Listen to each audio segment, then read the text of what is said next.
जय श्रीराम. जयाचा जनी जन्मनामार्थ झाला, जयाने सदा वासनामात केला. जयाच्या मुखी सर्वदा नाम कीर्ती, नमस्कार त्या ब्रह्मचैतन्य मूर्ती. सद्गुरुनाथ महाराज की जय. जय जय रघुवीर समर्थ. श्रीराम समर्थ. जय श्रीराम. रोज 13 माळा आत्मशुद्धीसाठी या उपक्रमाअंतर्गत आपण महाराजांच्या तत्वज्ञानावर चिंतन करत आहोत. एकीकडे आपल्याला ध्यानयुक्त नामस्मरण करायचं आहे आणि महाराज म्हणतात तसं की नाम समजून घ्यायचंय, ते अंतःकरण शुद्धीसाठी घ्यायचं आहे. त्यामुळे आपल्या अंतःकरणाची शुद्धी साधण्यासाठी आपल्याला ध्यानयुक्त नामस्मरणाचा अभ्यास करायचा आहे. आणि म्हणून ह्या सर्व संकल्पनेमध्ये महाराजांनी आपल्याला जे काही तत्वज्ञान सांगितलेलं आहे त्यावर आपण चिंतन करत आहोत.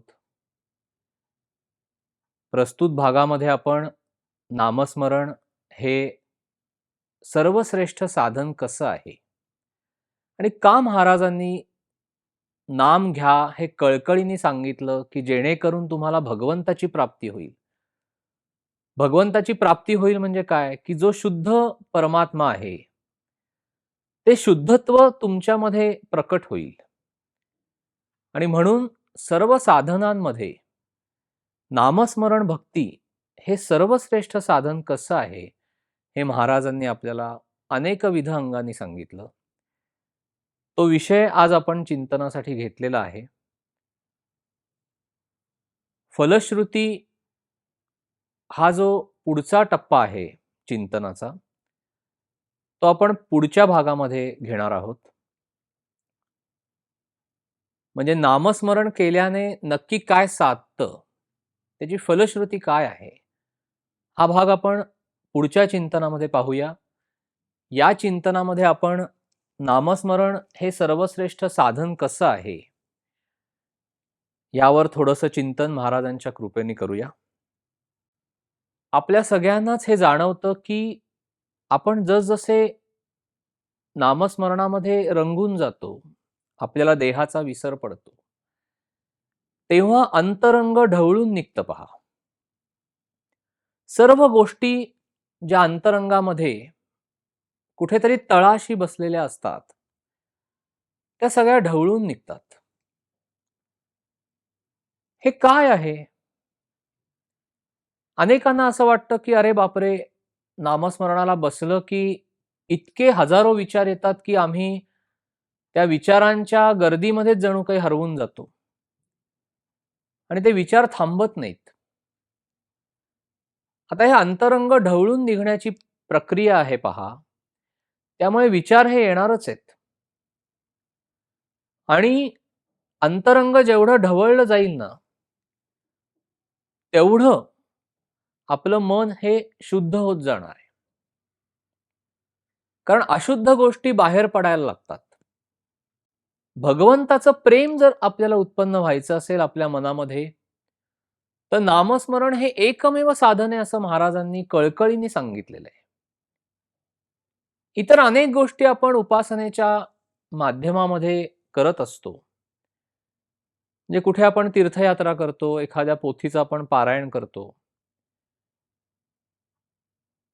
ह्या सर्व गोष्टींचा अंतरंग शुद्ध होण्यासाठी नक्कीच उपयोग होतो. परंतु महाराजांचं असं सांगणं आहे की या गोष्टी करण्याला वेळेची मर्यादा येते. म्हणजे आपण हे सगळेच जण जाणतो की आपण रोज तीर्थयात्रेला जाऊ शकत नाही किंवा आपण एखाद्या पोथीचं पारायण केलं तर त्याला वेळेची मर्यादा आहे, त्याला वेळेचं बंधन आहे. आपण 24 तास किंवा दिवसातला महाराज म्हणतात तसं व्यवहार सोडून उरलेला सगळा वेळ जर भगवंताकडे आपल्याला लावायचा असेल, तर त्यासाठी ह्या गोष्टी आपल्याला वेळेच्या बंधनामुळे करता येणं शक्य नसतं बऱ्याचदा. मग जी गोष्ट सहज आपण करू शकतो, ज्याला महाराजांनी अजपाजप असं म्हटलेलं आहे, की नामस्मरण हे जे सहजतेने अंतरंगामध्ये होत असतं, तो सर्वश्रेष्ठ साधनेचा भाग बनतो आपल्या आयुष्यातला. कारण आपण आपला एकीकडे व्यवहार सांभाळत असताना, एकीकडे आपलं प्रापंचिक आयुष्य जगत असताना, आपण भगवंताच्या अनुसंधानामध्ये राहू शकतो या नामस्मरणाच्या योगे. त्यामुळे मुखी जेव्हा सतत आपण नाम घेतो, तेव्हा भगवंत आपलासा होतो पहा. म्हणून महाराज म्हणतात, की नामाला प्राणापलीकडे जपा. तुम्हाला थेट भगवंतापर्यंत कोणी घेऊन जाणार असेल, तर ते त्याचं नामच आहे. महाराजांनी नामाला कशाची उपमा दिली आहे पहा, की देहामध्ये एक प्राण असतो. ज्या प्राणाच्या आधारे आज आपण सगळेच जण जिवंत आहोत. इतर इंद्रिय पण देहामध्ये आहेत. पण प्राण जर शरीरातनं बाहेर पडला, तर ती व्यक्ती मृत पावते. म्हणजे इतर सर्व इंद्रिय त्या शरीरामध्ये, त्या देहामध्ये जरी असली, शाबूत असली, पण प्राण जर देहामध्ये नसेल, तर शरीराचा किंवा देहाचा उपयोग होऊ शकत नाही. कारण प्राण हा शरीराच्या बाहेर पडलेला आहे. पण एखादा अवयव शाबूत नाहीये, पण प्राण आहे म्हणजे आपण जिवंत आहोत.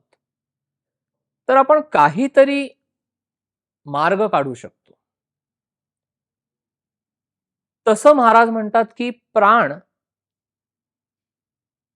हा इतका महत्वाचा जसा शरीराला आहे ना, तसं भगवंताचं नाम आहे.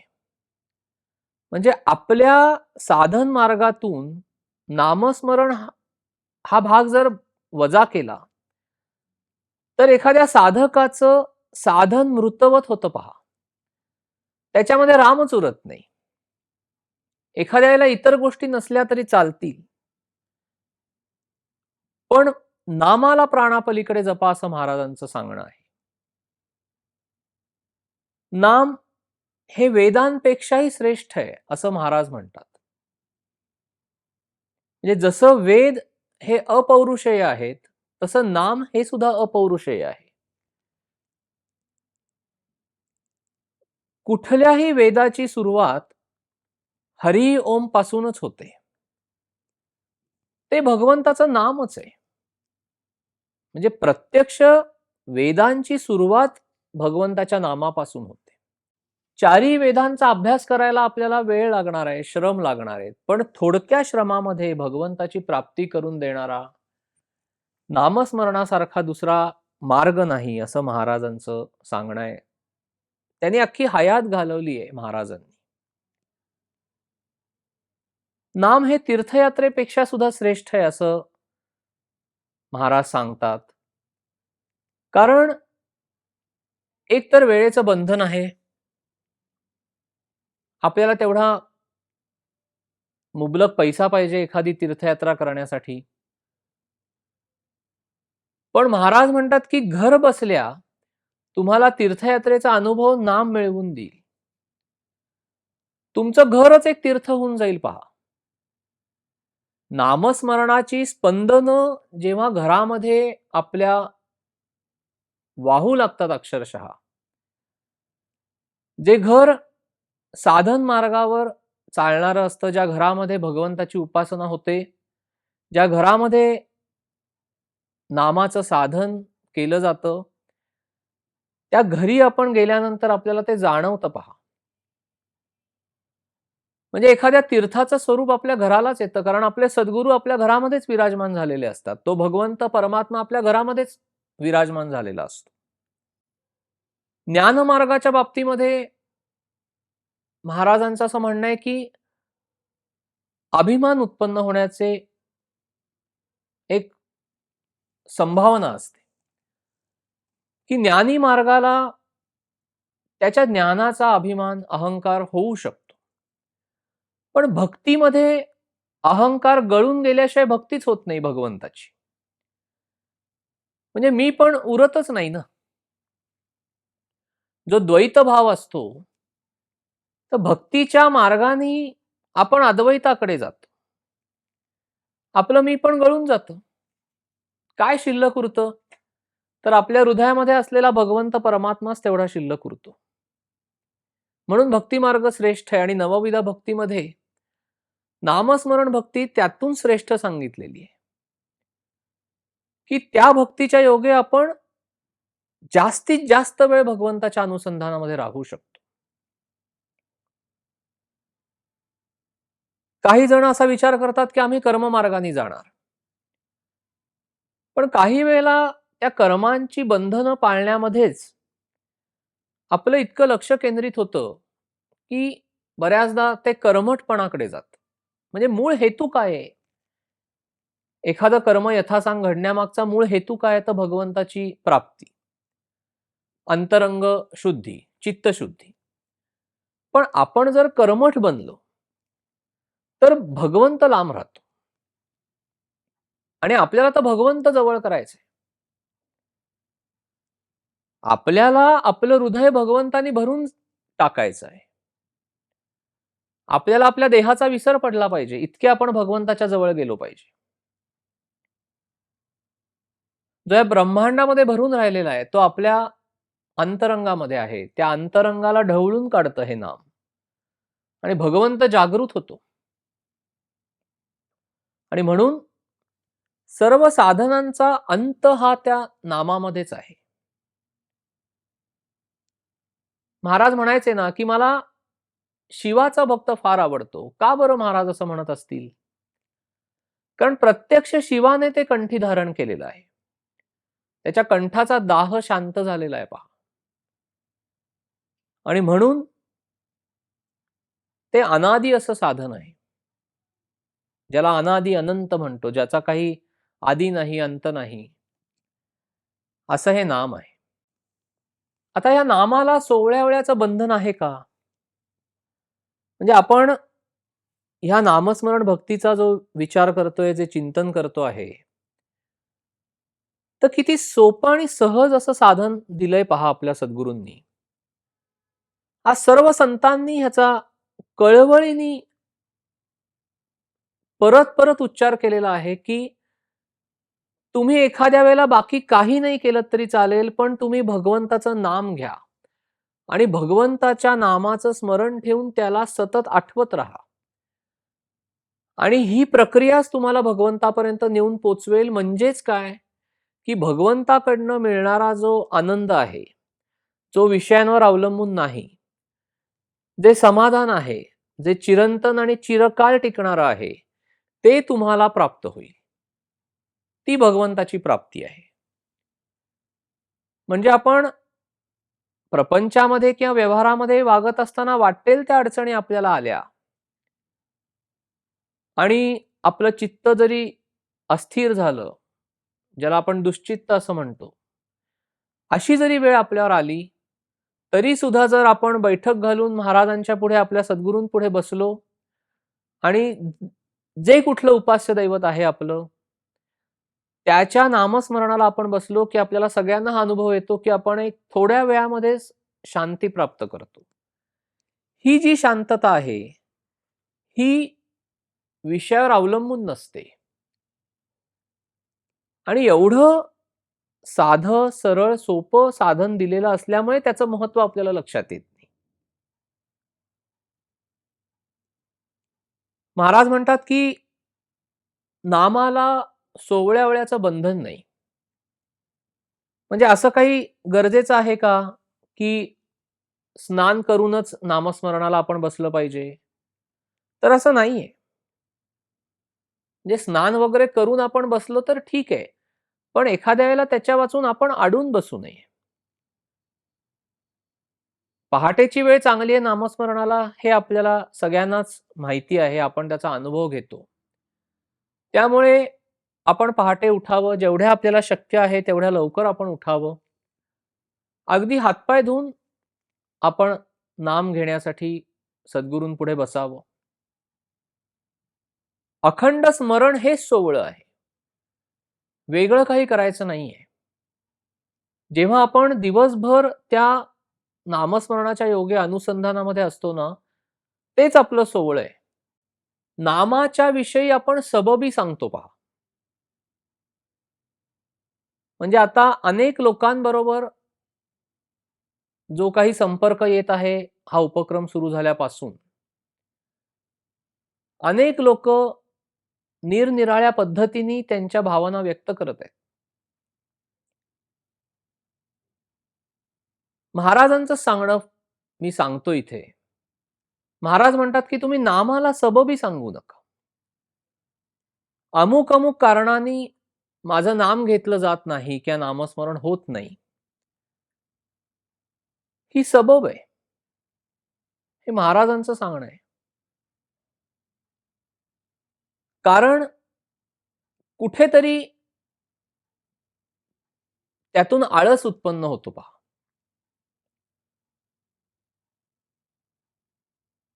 म्हणजे नामाला थोडी तरी बळजबरी पाहिजेच. आपण बाकीच्या व्यवहारातल्या सगळ्या गोष्टी आटोकाटीने प्रयत्न करून करण्याचा अगदी त्याच्या मागे आपण असतो, की नाही हे घडलंच पाहिजे, हे व्हायलाच पाहिजे, हे व्हायलाच पाहिजे. तिथे सगळं कर्तेपण आपण हातामध्ये घेतलेलं असतं. कुठेतरी सुप्त भावना असते. आपल्याला अनेक गोष्टी मिळवायच्या असतात आपल्या व्यावहारिक आयुष्यामध्ये. त्यावेळेला करतो की नाही सगळे प्रयत्न, त्यावेळेला वेळ काढतो की नाही. पण उपासनेसाठी काढा 15 मिनिटं, उपासनेसाठी काढा अर्धा तास, बसा 45 मिनिटं. असं म्हटलं की आपण त्याच्यापासून सबब सांगतो. की नाही हो, हे होत नाही आमच्याकडनं. अमुक-अमुक कारणाने होत नाही. ह्याच्यामुळे होत नाही, त्या कारणाने होत नाही. ही कारणं आपण व्यावहारिक पातळीवर देतो का? अमुक-अमुक कारणाने आज माझं हे झालं नाही, असं होत नाही पहा. तिथे आपण सगळा व्यवहार सांभाळण्याचा प्रयत्न करतो. कारण महाराजांचं असं सांगणं आहे, की जर तुम्ही नामस्मरण होत नाही, ही सबब सांगितली तर त्यातनं लबाडी उत्पन्न होते. आणि ती लबाडी तुम्ही तुमच्या स्वतःशीच केलेली असते. आणि ती सद्गुरूंशी एक प्रकारे प्रतारणाच असते. एकीकडे आपण म्हणतो, की आम्ही महाराजांचे आहोत. आम्ही महाराजांचा अनुग्रह घेतलेला आहे. मग आपण एवढ्या टेकन फॉर ग्रँटेड घेणार का ह्या सगळ्या गोष्टी? जर आपल्याला उपासनेतनं एक अशी काही गोष्ट जी कुठल्याही विषयाच्या पासनं लांब आहे, तो भगवंत लांब आहे. आज आपल्याला तो का लांब आहे? कारण आपण साधन करून त्याला जवळ करण्याचा प्रयत्नच करत नाही. तिथे मात्र आपण सगळ्या सबबी देतो. मग ती सबब जेव्हा देतो तेव्हा लबाडी उत्पन्न होते. आपल्या सद्गुरूंशीच केलेली प्रतारणा असते. तिथे प्रतारणा केली, हे सगळं कशात नव्हतं? तर आपला आळसच कारणीभूत असतो या सगळ्या गोष्टींना. बाकी सगळ्या गोष्टी व्यवहारातल्या करायला आपल्याला भरपूर उत्साह असतो. पण अर्धा तास बसा, 20 मिनिटं तरी बसा, 15 मिनिटं तरी बसा, कमीत कमी 45 मिनिटं बसा. असं सांगितलं, की आपल्याला सकाळी उठायला होत नाही. मान्य आहे. पण जेवढ्या लवकर आपल्याला उठता येईल तेवढं तर उठूया, प्रयत्न तर करूया. ठीक आहे, तुमचा रात्री जप होत असेल, शांततेची वेळ आहे. ठीक आहे, काही लोकांना रात्री शांतपणे जप करता येत असेल. तेव्हा तरी काढा वेळ. कधीतरी काढा, दिवसभरातनं कधीतरी 45 मिनिटं काढा, कधीतरी अर्धा तास त्या परमात्म्यापुढे बसा, सद्गुरूंशी एकरूप व्हा. त्याच्याशिवाय कसं साधणार हे सगळं? आनंदाने जेवढं आपल्याला नामस्मरण जमतंय तेवढं करायला हवं.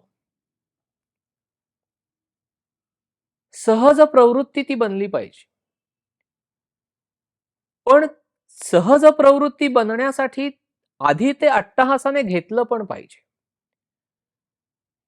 मग नुसतंच आम्ही सद्गुरूंच्या समाधीच्या ठिकाणी जाऊन अनुग्रह घेऊन आलेलो आहे आणि अंघोळ झाल्यानंतर आम्ही एक माळ करतो, की झालं आमचं काम. अशाने तो अनुभव मिळणार नाही. जो देणं खरं तर महाराजांना अपेक्षित आहे. जो महाराजांना द्यायचा आहे, सद्गुरूंना द्यायचा आहे. भगवंताला पण वाटतं ना. त्याला त्याची सगळी लेकरं आवडतच असतात. पण त्या लेकरांनी सुद्धा भगवंताच्या चरणापाशी बसायला पाहिजे ना. थोडा वेळ तरी बसायला पाहिजे. म्हणून पहाटे उठावं, भगवंताची सगुण मूर्ती डोळ्यासमोर आणावी. आपण हे ध्यानाच्या चिंतनामध्ये पाहिलेलं आहे. मग निर्गुण तत्वाकडे जावं. आणि हे सगळं कशासाठी आहे?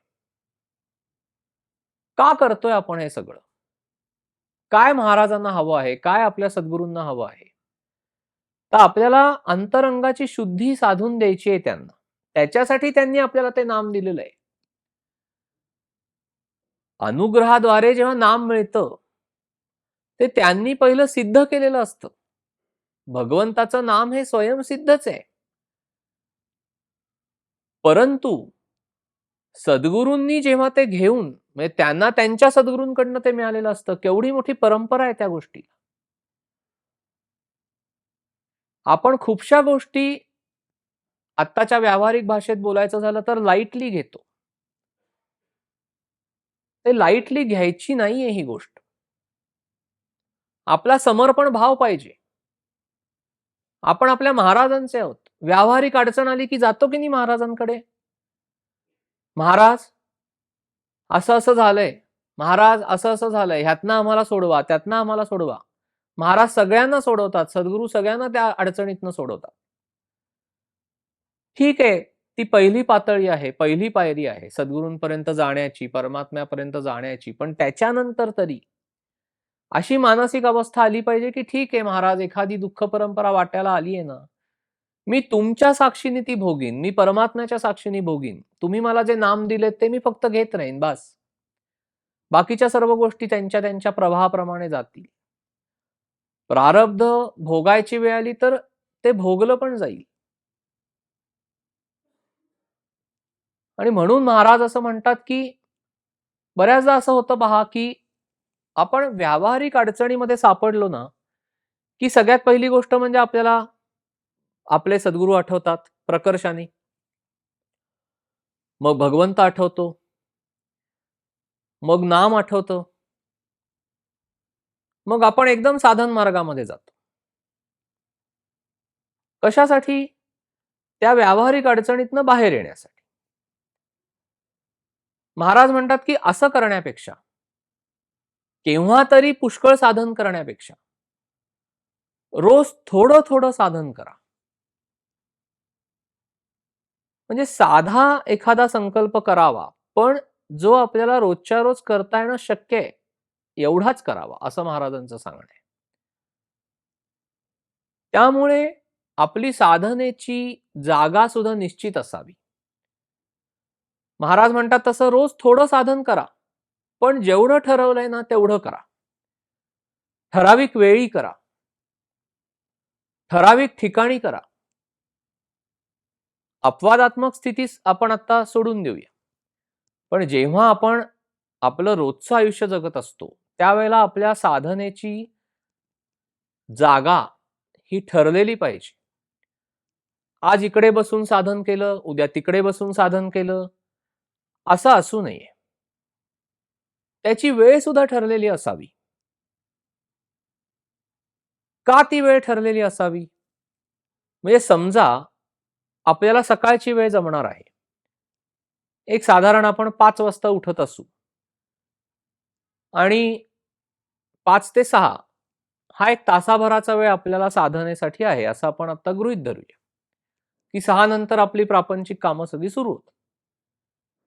तर त्या ठरलेल्या वेळेला जेव्हा तुम्ही त्या ठरलेल्या ठिकाणी सद्गुरूंच्या पुढे येऊन, तसबिरी पुढे येऊन जेव्हा बसता, परमात्म्याच्या तसबिरी पुढे येऊन, मूर्ती पुढे, सगुण रूपापुढे जेव्हा येऊन बसता, बैठक घालता, महाराजांना प्रार्थना करता, सद्गुरूंना प्रार्थना करता, की सद्गुरू महाराज तुम्ही या, माझ्याकडनं नाम करवून घ्या, नामस्मरण करवून घ्या. काय होतं त्यावेळेला? ती शक्ती जागृत होते. तिच्या त्या ठराविक वेळी. तर जर सकाळी 5 ते 6 ही जर आपली नामस्मरणाची वेळ ठरलेली असेल, तर त्या ठराविक वेळेला ती परमात्म शक्ती आणि सद्गुरू तत्व हे दोन्ही जागृत झालेलं असतं पहा. आणि ते अक्षरशः आपली वाट पाहत असतात, की आता हा येईल आणि माझ्यापुढे नामस्मरणाला बसेल. इतके सद्गुरू आणि परमात्मा आपली वाट पाहत असतात. त्यामुळे शक्यतो वेळ चुकवू नये. बसण्याची जागा चुकवू नये. कारण ती स्पंदनं तिथे जमा होतात. स्पंदनं सगळी तयार झालेली असतात, उत्तम स्पंदनं. आणि जे काही साधन आपलं चालतं ना, ते सगळं सद्गुरूंच्या देखरेखीखालीच चाललेलं असतं. त्यात मीपणाला काही वावच नाहीये. कारण स्मरण हा मनाचा धर्म आहे. त्यात कृतीला काहीही वाव नाही. हा भाग आपण बघणार आहोत पुढे. आणि जेव्हा आपण ती ठराविक वेळ आणि ठिकाण ह्या दोन्ही गोष्टी जेव्हा साधतो, त्याबरोबर ठराविक वेळी ती शक्ती जागृत होते, सद्गुरू तत्व जागृत होतं. त्यामुळे आपल्याला जर काही त्यांना मार्गदर्शन करायचं असेल, अंतःप्रेरणेच्या रूपाने, तर त्यावेळेला ते आपल्याला मिळतं पहा. आणि हा सगळेजण आपण अनुभव घेतो, की आदल्या दिवशी एखादी घटना घडलेली असावी, आपण थोडेसे अस्वस्थ असावं त्या घटनेमुळे आणि आपण रात्री झोपताना महाराजांना सांगून झोपतो, की महाराज असं-असं आहे, बघा आता तुम्ही. आम्ही तर काय करणार?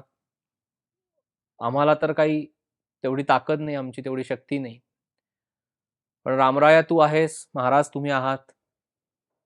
ही भावना ठेवून आपण जेव्हा झोपतो, तेव्हा आपल्याला अनेकांना हा अनुभव आलेला असेल, की जेव्हा आपण पहाटे उठतो ना आणि आपण साधनेला बसतो किंवा काही वेळेला तर अक्षरशः आपण अंथरुणामध्ये सुद्धा असतो आणि एक वीज चमकावी असा एक विचार महाराजांच्याकडनं आणि रामाकडनं, रामरायाकडनं येतो पहा आणि आपल्याला आपल्या प्रश्नाचं उत्तर मिळतं. तर त्याच्यासाठी त्यांच्या अनुसंधानामध्ये राहायला पाहिजे.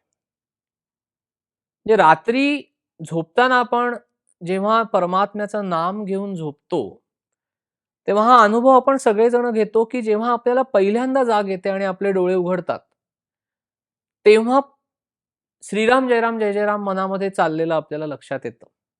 हृदयामध्ये ती स्पंदनं जाणवतात.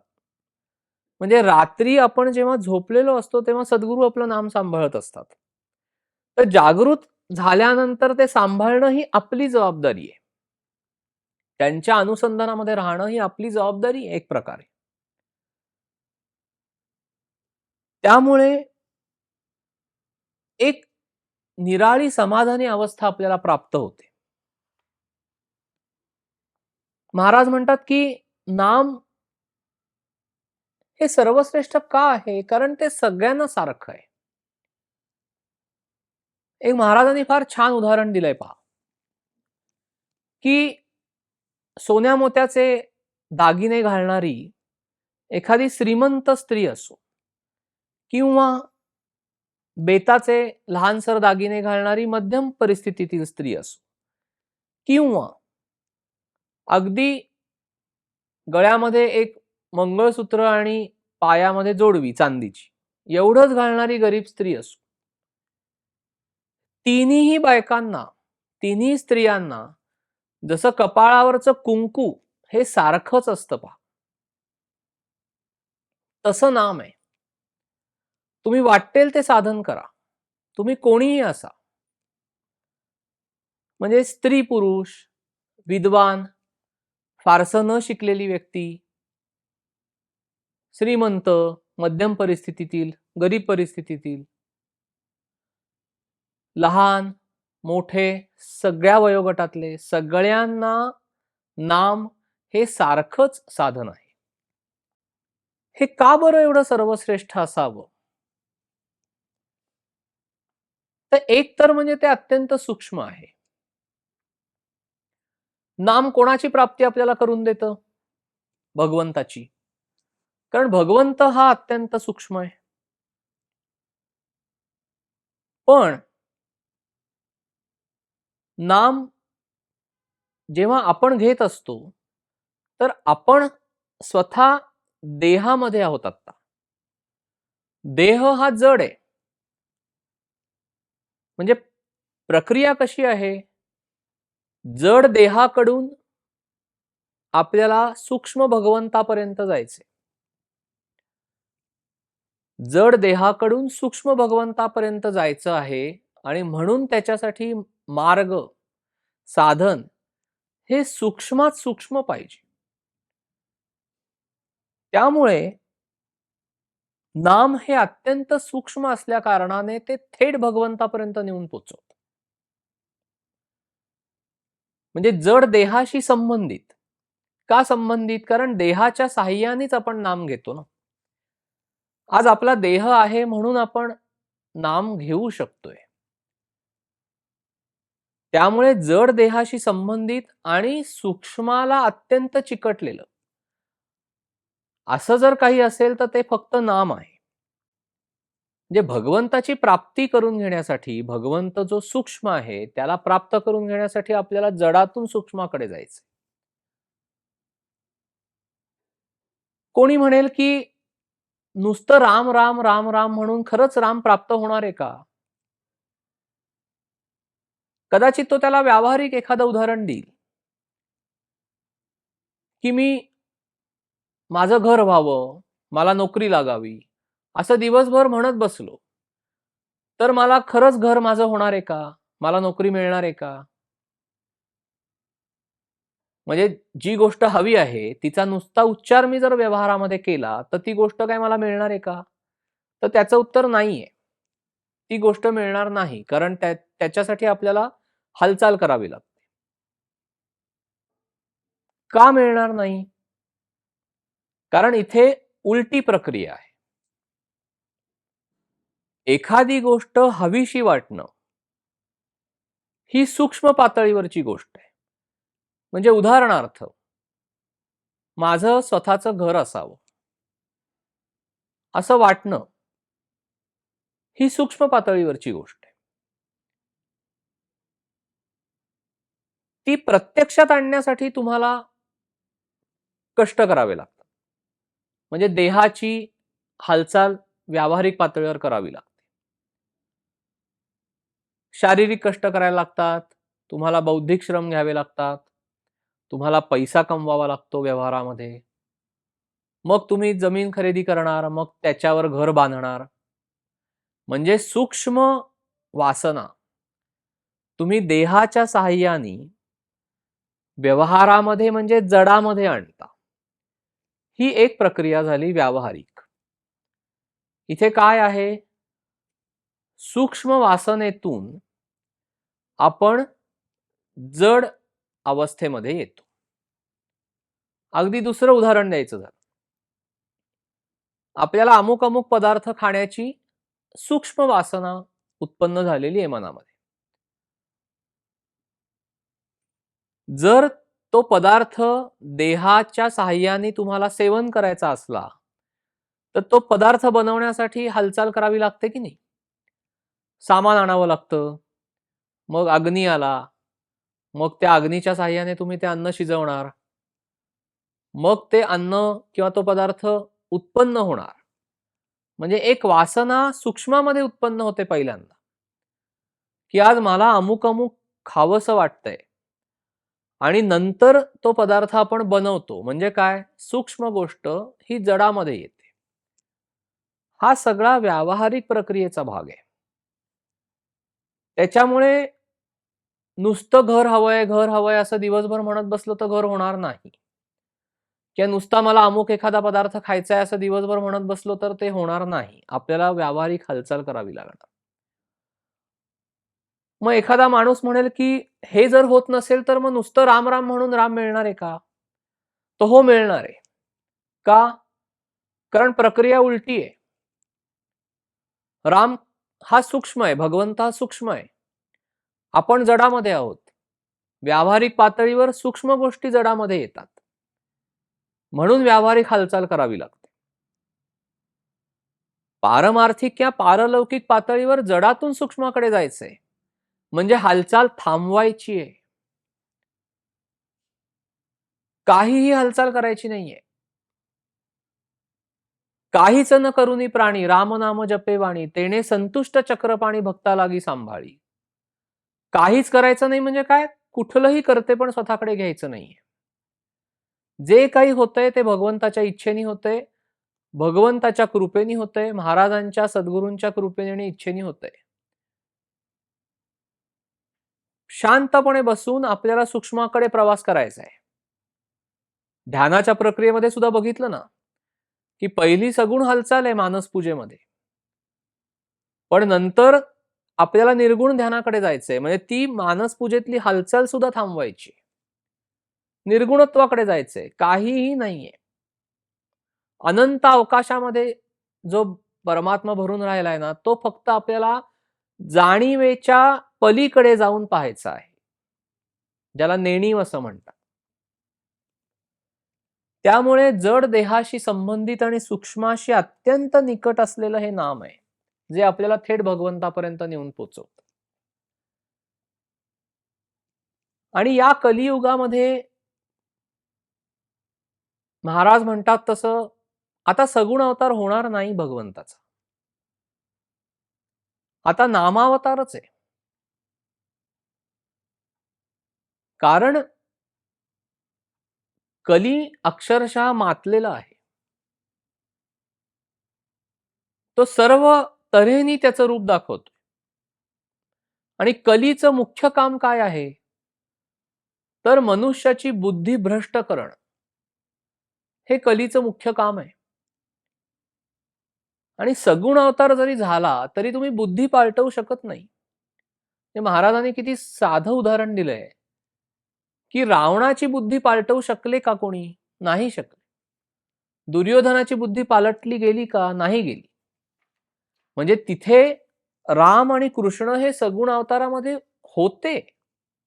पण तरीही बुद्धी नाही पालटली गेली. म्हणजे हातामध्ये शस्त्र धारण करावंच लागलं आणि त्याचा संहारच करावा लागला. त्यामुळे कलीचं जे काम आहे, की बुद्धी भ्रष्ट करणं. आता भ्रष्ट झालेल्या बुद्धीला सत्सद्विवेक बुद्धीमध्ये जर आपल्याला परावर्तित करायचं असेल, तर तिथे नामच घ्यावं लागतं. सद्बुद्धी उत्पन्न व्हावी असं जर वाटत असेल, चांगली बुद्धी उत्पन्न व्हावी असं जर वाटत असेल, तर आपल्याला नामाशिवाय पर्यायच नाहीये. त्या नामानेच बुद्धी पालटवण्याचं काम होणार आहे. म्हणजे आपल्याला जर दुर्बुद्धी होत असेल एखादी गोष्ट करण्याची, तर ती सद्बुद्धीमध्ये जर परावर्तित करायची असेल, तर त्याला भगवंताच्या नामाचाच आधार आहे. तुम्ही भगवंताचं नाम इतकं पोटतिडकीने घेतलं पाहिजे, की तुम्हाला दुर्बुद्धी होणारच नाही एखादी गोष्ट करण्याची. महाराज म्हणतात ना, की नाम घेणाऱ्याला सत्कर्मे टाळू म्हणून टाळता येणार नाही. त्याच्या हातून चांगलंच काम घडणार. त्याने ठरवलं तरी तो वाईट काम करू शकणार नाही. त्याला त्या पापाचरणाची भीती वाटते, की नाही माझ्या सद्गुरूंना हे आवडणार नाही. माझ्या भगवंताला हे आवडणार नाही.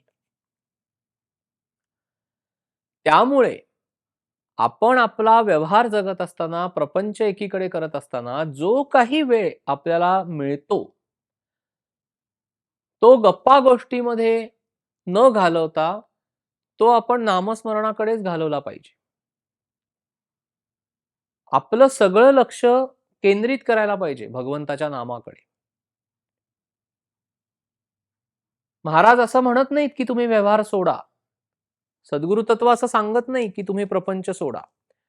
तुम्ही प्रपंचामध्ये राहून सर्व प्रापंचिक गोष्टी करून उरलेला सगळा वेळ तुम्ही भगवंताकडे लावा आणि एकीकडे प्रपंच करत असताना, व्यावहारिक पातळीच्या गोष्टी करत असताना मनाने भगवंताचं अनुसंधान ठेवा. आणि म्हणून नामस्मरण हे सर्वश्रेष्ठ साधन आहे. कारण हे आपल्याला करता येतं हे सगळं करत असताना. मनातल्या मनात आपल्याला आपल्या उपास्य दैवताचा नाममंत्राचा जप करता येतो. एकीकडे तुम्ही काम करत असता, मनातल्या मनात श्रीराम, जयराम, जय जयराम तुम्हाला आपोआप होतं. अजपाजप ज्याला आपण म्हणतो ना, ते आपोआप साधतं. भगवंताच्या इच्छेनेच त्याचं नाम आपल्या मुखामध्ये येतं. सद्गुरूंच्या कृपेनेच आपण भगवंताच्या नामाला लागतो आणि अक्षरशः आपली नौका पार होते. छोटं उदाहरण दिलंय, की का हे साधलं जात नाही मग? तर गरीबाला गरिबीचं दुःख म्हणून आणि तो त्याच्या आर्थिक विवंचनेमध्येच इतका असतो, की हे साधत नाही. जो विद्वान आहे, जो ज्ञानी आहे, जो चिकित्सा करणारा आहे किंवा जो थोडासा कर्म मार्गाकडे किंवा व्यवहाराच्या मार्गाकडे झुकलेला आहे. तो भक्ती मार्गाची चिकित्सा करतो. आता भक्तीमधनं जे ज्ञान प्राप्त होतं ते आत्मज्ञान आहे. त्यामुळे तुम्ही कितीही ज्ञानाची पुस्तकं वाचलीत, तरी तुमचा अभ्यास होईल. पण त्याचा अनुभव तुम्हाला भक्तीच्या माध्यमातूनच येणार आहे. त्यामुळे महाराज म्हणतात, की विद्वानाला त्याच्या विद्वत्तेचाच इतका गर्व चढलेला असतो, की एखाद्या भक्ताला तो कमी लेखतो. आणि एखाद्या व्यक्तीला जर काही समजत नसेल, म्हणजे काही त्याला लक्षात येत नाही. अनेक वेळेला असं होतं, की कशा पद्धतीने हे करावं हेच माहिती नसतं. साधन कसं करावं हे माहिती नसतं. त्याच्यामुळे मग त्याला ते साधन साधत नाही. म्हणून आपण ज्या कुठल्या अवस्थेमध्ये आहोत, ज्या कुठल्या परिस्थितीमध्ये आहोत, महाराजांनी सांगितल्याप्रमाणे आपण नामाची कास घट्ट धरली पाहिजे. महाराज म्हणतात, की मनुष्याने जन्माला येऊन एकच करावं. त्याने आयुष्यभर अनुसंधानामध्ये राहावं. त्याने सर्व त्याची कर्म करावीत, पण ती भगवंतार्पणमस्तु अशा भावनेनेच करावी. म्हणजे कर्म करायला सुरू करायच्या आधी सुद्धा हे भगवंता तू हे माझ्याकडनं करून घेतोयस. तू माझे 2 हात फक्त वापरतोयस. ते हातही तूच दिलेस ना मला. हा देहही तूच दिलायस. हे मन तुझंच आहे. हे चित्त तुझं आहे. प्राण तूच फुंकलेस माझ्या देहामध्ये. तू आणि मी कोणी वेगळे नाहीच आहोत. ही भावना एक असते. कर्म चालू असताना सुद्धा हीच भावना. आणि कर्म झाल्यानंतर सुद्धा मी केलं हे म्हणायला मी शिल्लकच कुठे राहतो. आपण काही करतच नाही. का आपण काही करत नाही? कारण एखादी गोष्ट करत असताना त्याचं काय फळ मिळणार आहे, ते हवं तसं मिळालं पाहिजे, ही ताकद आहे का आपल्यामध्ये? नाहीये. त्यामुळे महाराज म्हणतात, की ते फळ भगवंतावर तुम्ही सोपवून द्या. त्यामुळे नामस्मरण ह्याच्यामध्ये कृतीला काही वाव उरत नाही पहा. म्हणजे जे कर्म आपण करतो, तेही भगवंताला अर्पणच असतं. भगवंतार्पणमस्तूच असतं ते. परंतु त्याही पलीकडे जाऊन भगवंताच्या नामाचं जेव्हा स्मरण आपण करतो, म्हणजे ते होतं. त्यामध्ये कृती नसते. कारण स्मरण हा मनाचा धर्म आहे. त्यामुळे त्यातनं अहंकार उत्पन्न होत नाही. कारण काय आठवावं हे आपल्या हातामध्ये नाहीये. कारण आपण हा अनुभव बऱ्याचदा घेतो, की आपली सकाळची नामस्मरणाची एक बैठक झाली, की दिवसभर आपण जेव्हा आपलं एक प्रापंचिक आयुष्य जगत असतो आणि व्यावहारिक पातळीवरच्या सर्व गोष्टी चाललेल्या असतात एकीकडे. त्यावेळेला साधनी माणसाला हे जरूर जाणवतं, की त्याला मधूनच नाम सुरू झाल्याची जाणीव होते पहा. एकदम श्रीराम, जयराम, जय जयराम किंवा त्याच्या उपास्य दैवताचा जप मनाच्या अंतर्गत पातळीवर सुरू झालेला त्याला जाणवतो. त्याची स्पंदन उत्पन्न व्हायला सुरुवात होते. खूप त्याची आवर्तनं होतात. मग हळू-हळू नाम स्थिरावतं. हळू-हळू ते शांत होतं आणि ते अंतर्गत पातळीवर जातं. मग परत आपण व्यावहारिक गोष्टी करत असताना एखाद्या वेळेला असं वाटतं, की आपल्याला काही आठवत नाहीये. म्हणजे स्मरण होत नाहीये. पण तसं नाही. ते अंतर्गत पातळीवर चालूच असतं. त्यामुळे स्मरण हा मनाचा धर्म आहे. त्यात कृतीला वाव नाही. त्यात अहंकार उत्पन्न होण्याला काही जागाच नाही. पण नामस्मरणाचा सुद्धा अभिमान वाटावा अशी परिस्थिती का बरं आपल्या आयुष्यामध्ये उत्पन्न होते? ह्याचा आपण बारकाईने विचार करायला पाहिजे. कारण जेव्हा आपण नामस्मरण करण्यासाठी बसतो, म्हणजे तर आपल्याला बैठक घालायची आहे किंवा आपल्याला समजा दिवसभर जप करायचा आहे. तर आपण जेव्हा बसतो, ते बसणं ही कृती आहे. कारण त्याला शारीरिक देहाची हालचाल आहे. म्हणजे आसन घालायचं, त्याच्यावर बसायचं, हातामध्ये जपाची माळ घ्यायची, त्याचे मणी सरकवायचे, हा सगळा शारीरिक हालचालीचा भाग. आज चालतं ते खरं नामस्मरण आहे. परंतु या दोन्ही गोष्टी इतक्या बेमालूमपणे एकमेकांमध्ये मिसळल्या जातात, की कुठेतरी सुप्त पातळीवर म्हणजे ज्याला आपण सबकॉन्शियस माइंड म्हणतो, त्याच्यामध्ये अशी भावना उत्पन्न होतीये का? हे हजार वेळा तपासून पाहावं. कुठली भावना? की समजा तुम्ही दिवसभर जप केलात. म्हणजे समजा 13 तासांच्या जपाचा एखादा कार्यक्रम आहे. त्या ठिकाणी तुम्ही गेलेले आहात. सकाळी 6 वाजल्यापासून संध्याकाळी 7 वाजेपर्यंत तुम्ही तिथे जपाला बसलात. नामस्मरण हा मनाचा धर्म आहे. कोणी घडवलं? सद्गुरूंनी घडवलं. भगवंतानी घडवलं.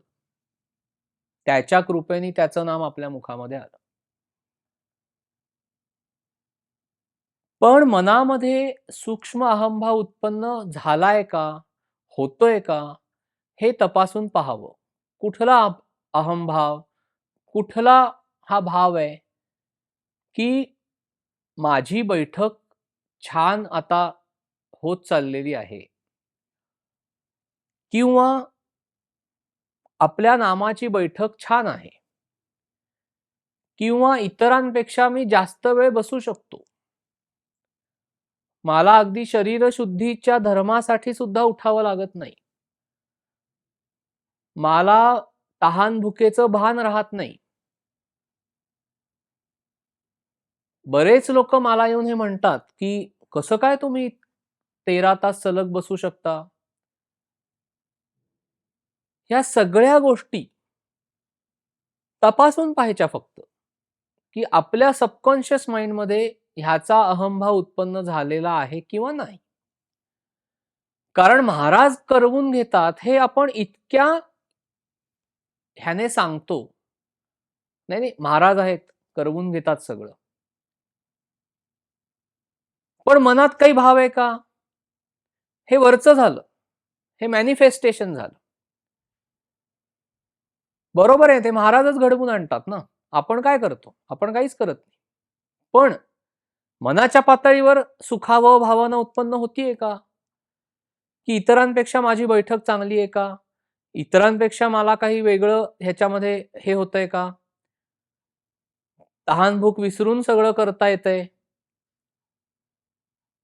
हे सगळं तपासून पाहावं,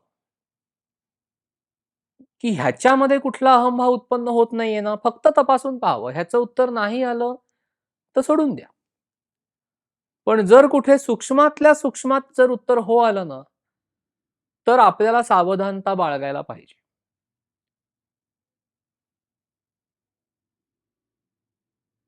सुखावह भावना उत्पन्न होतीये का? नामाच्या बैठक नामाची बैठक साधली गेल्यामुळे सुखावह भावना उत्पन्न होतीये का? एवढा फक्त एक प्रश्न आपल्या मनाला विचारावा. त्याचं उत्तर जर हो आलं, तर आपल्याला त्याच्यावर काम करायला पाहिजे. त्याचं उत्तर जर नाही आलं, अंतःप्रेरणेतनं, की नाही, माझ्या मनात हा कुठलाही भाव उत्पन्न होत नाही. कितीही लोकांनी कौतुक केलं, तरी सुद्धा माझ्या पातळीवर ते जात नाहीये, आतपर्यंत जात नाहीये आणि खरंच महाराजांची कृपा आहे, महाराजच सर्व काही घडवून आणतायत. एवढा शुद्ध भाव जर मनामध्ये उत्पन्न होत असेल, तर आपण योग्य मार्गावर आपण सगळेजण आहोत. पण जर तो भाव उत्पन्न न होता कुठेतरी सुखावह भावना उत्पन्न होत असेल, तर आपण सावध राहिलं पाहिजे आणि आपल्या मनाला हजार वेळा हे समजावलं पाहिजे, की हे सगळं सद्गुरूंच्या कृपेनीच घडतं. जर सद्गुरूंची कृपा नाही बरसली, तर एखाद्या दिवशी नाम नाही नीट होत, नामस्मरण होत नाही व्यवस्थित, हाही अनुभव आपल्याला येतो.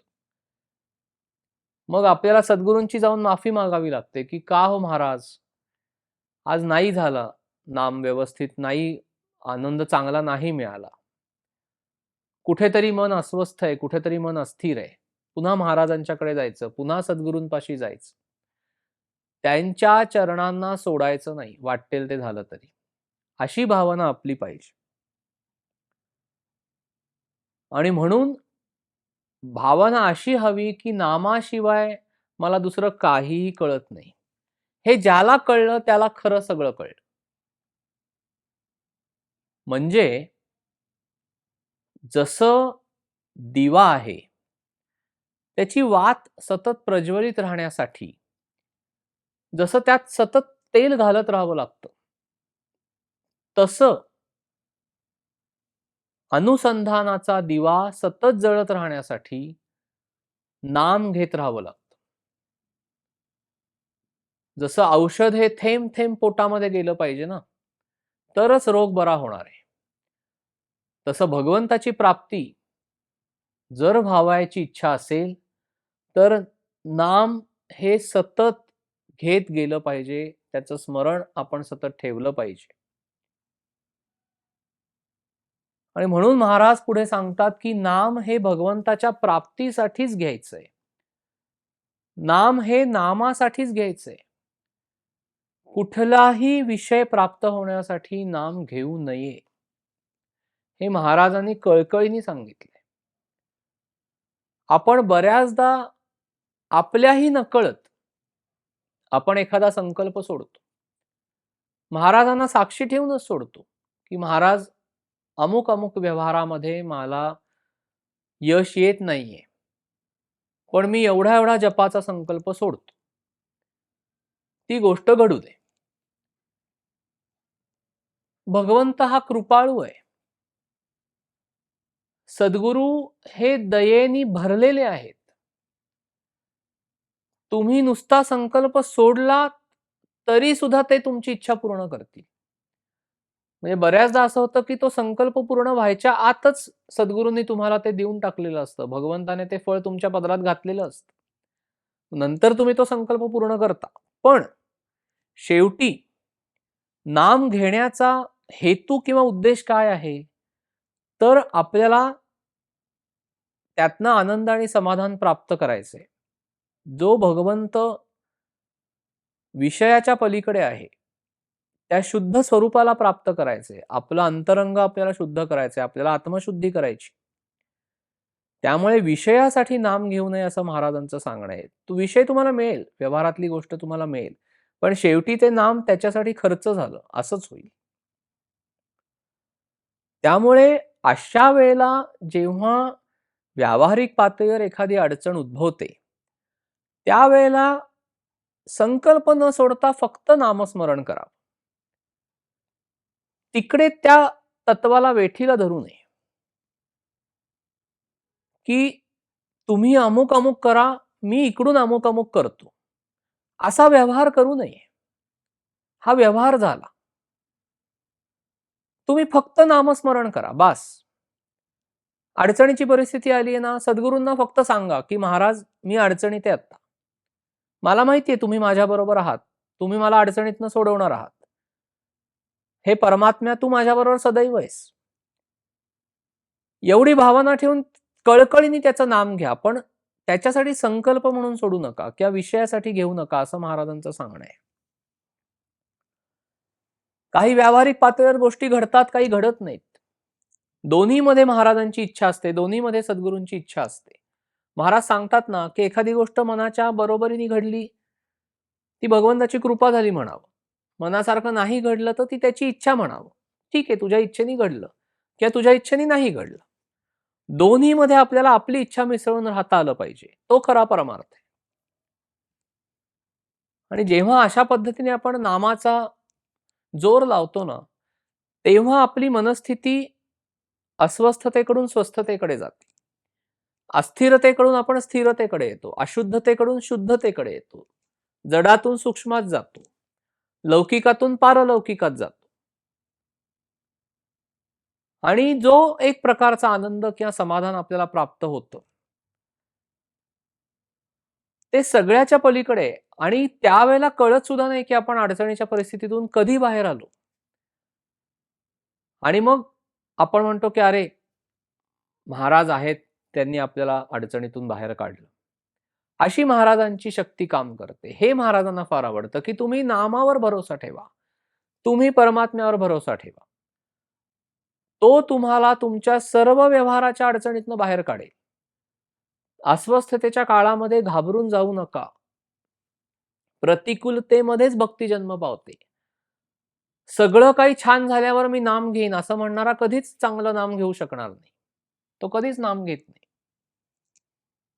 कशीही परिस्थिती असली तरी सुद्धा महाराज म्हणतात तसं आपण अस्वस्थतेच्या काळामध्ये घाबरून न जाता नाम घ्यायचं. निष्ठेने घ्यायचं, श्रद्धेने घ्यायचं. ती श्रद्धाच आपल्याला भगवंतापर्यंत नेऊन पोहोचवते. चिकित्सा करायची नाही.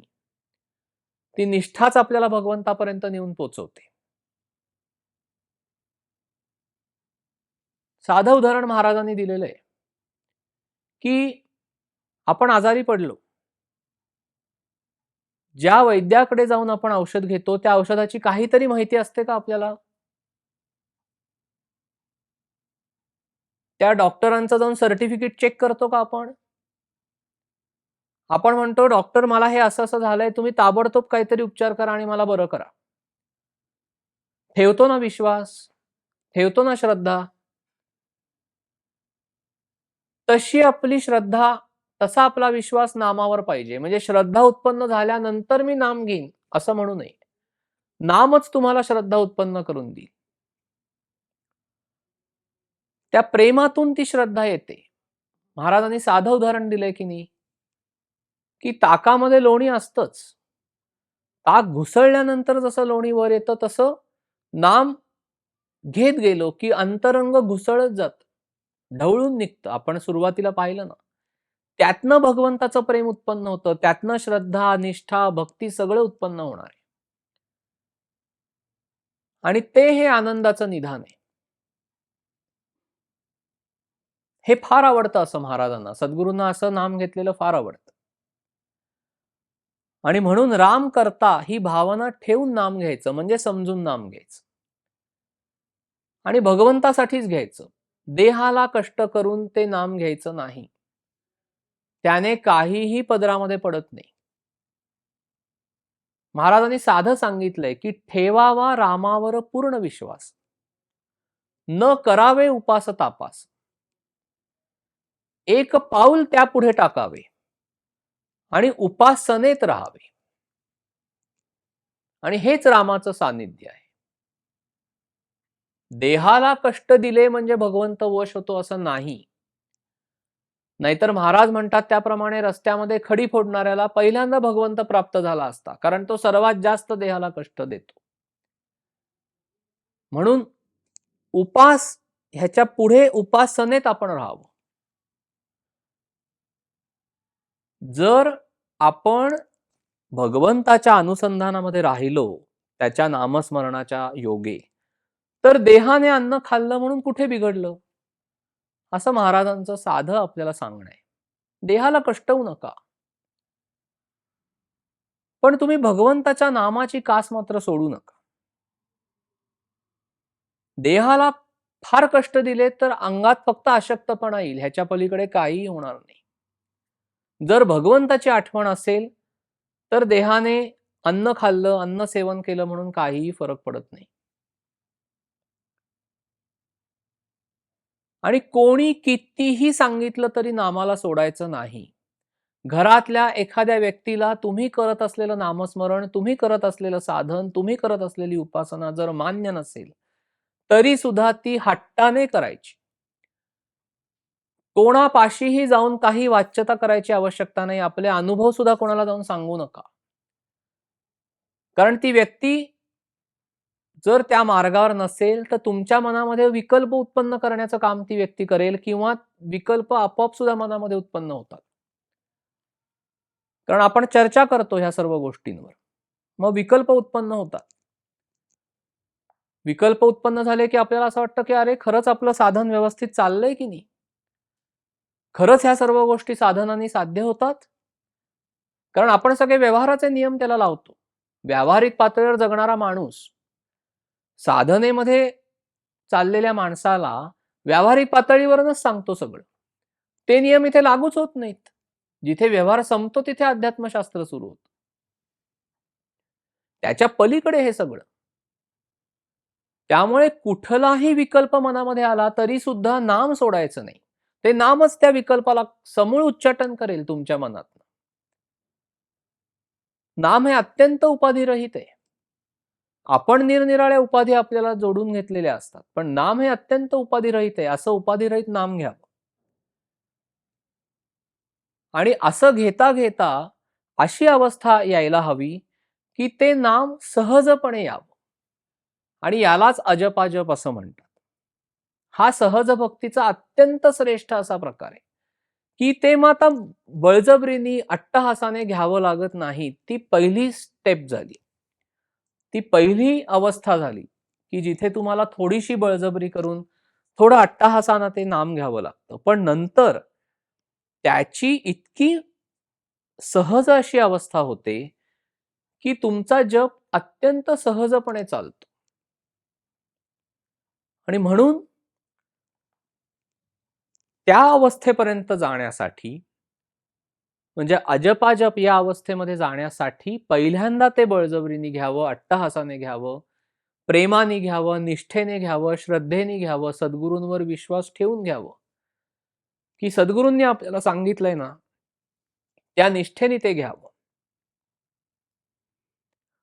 कसा आपला दिवस त्यांच्या कृपेने जातो हे आपल्याला समजणार सुद्धा नाही. आणि झोपी जाताना सुद्धा आपण देवाचं नाम घेऊन झोपावं. म्हणजे जेव्हा आपण उठतो तेव्हा ते नाम आपल्याला स्मरतं. आणि म्हणून महाराज म्हणतात, की नाम हे हृदयासारखं आहे. जसं आपण मगाशी बघितलं, की प्राण येतो. तसं शरीरामध्ये हृदय नाम म्हणजे. हृदय क्रिया बंद पडली, की मृत्यू येणार आहे. तसं नाम जर आपल्या साधनी माणसाच्या साधन प्रवासावर जे महाराजांनी, सद्गुरूंनी नाम घेऊन त्याचा प्रवास होतोय ना, ते नामच काढून घेतलं म्हणजे साधन प्रवासच आपला संपला. आपण काय साधन करणार? म्हणून ते श्रेष्ठ आहे. सर्वात श्रेष्ठ आहे. इतर साधनही अवयवांप्रमाणे आहेत. एखादा अवयव नसला तरी चालतो. फारसं अडणार नाही. जर हृदय चालू असेल तर आपण जिवंत राहू. आणि म्हणून आपलं साधन चालू ठेवायचं असेल, आपल्याला सतत अनुसंधानामध्ये राहायचं असेल, तर आपल्याला नामाशिवाय पर्यायच नाहीये. ते अनादी आहे, अनंत आहे, ते चिरंतन आहे, ते काळाच्या पलीकडे आहे. आणि म्हणून देवाला जर अत्यंत काही प्रिय असेल, तर ते त्याचं नाम आहे. आणि म्हणून आपण भक्ती मार्गावर जात असताना महाराज म्हणतात त्याप्रमाणे भक्त, भगवंत, सद्गुरू आणि सद्गुरूंनी दिलेलं नाम ह्यांचा संगम व्हायला पाहिजे. जणू काही हा त्रिवेणी संगमच आहे. त्यामुळे जिथे भगवंत आहे तिथे त्याचं नाम आहे, कारण ते अत्यंत सूक्ष्म आहे आणि ते भगवंताला चिकटलेलं आहे. भगवंत आणि नाम हे वेगळं करू शकत नाही आपण. जिथे भगवंत आहे तिथे त्याचं नाम आहे, जिथे भगवंत आहे तिथे भक्त आहे. भक्ती ही भगवंताशिवाय होऊच शकत नाही. बाकी सगळी साधनं भगवंताशिवाय होऊ शकतात. पण भक्ती भगवंताचीच करायची आहे ना, त्याच्यामुळे भगवंत नसेल तर भक्तीच होऊ शकणार नाही. आणि नाम घेऊन ती करायची आहे. त्यामुळे भक्ती ही भगवंताची आपण जेव्हा नाम घेऊन करतो, तेव्हा तो भगवंत, भक्ती, सद्गुरू आणि सद्गुरूंनी दिलेलं नाम ह्याचा अनोखा संगम होतो. आणि आपण जड देहातून सूक्ष्माकडे जातो. आपण लौकिकातून पारलौकिकाकडे जातो. आपण व्यावहारिक आयुष्य जगत असताना आपण अध्यात्मामध्ये मार्गक्रमण करतो. आणि आपण भगवंताला साध्य करून घेऊ शकतो. तो आनंद, ते समाधान जे चिरंतन टिकणारं आहे, जे कशावरही अवलंबून नाही, ते आपल्याला प्राप्त होतं. आणि म्हणून महाराज म्हणतात, की नामस्मरण हे भगवंत प्राप्तीचं सर्वश्रेष्ठ साधन आहे. आता ह्याच्या पुढच्या चिंतनामध्ये नामस्मरण भक्तीच्या माध्यमातून काय साध्य होतं, ही फलश्रुती आपण पुढच्या चिंतनामध्ये पाहणार आहोत. आता वाणीला विराम देतो. आपण इथेच थांबूया. जय श्रीराम.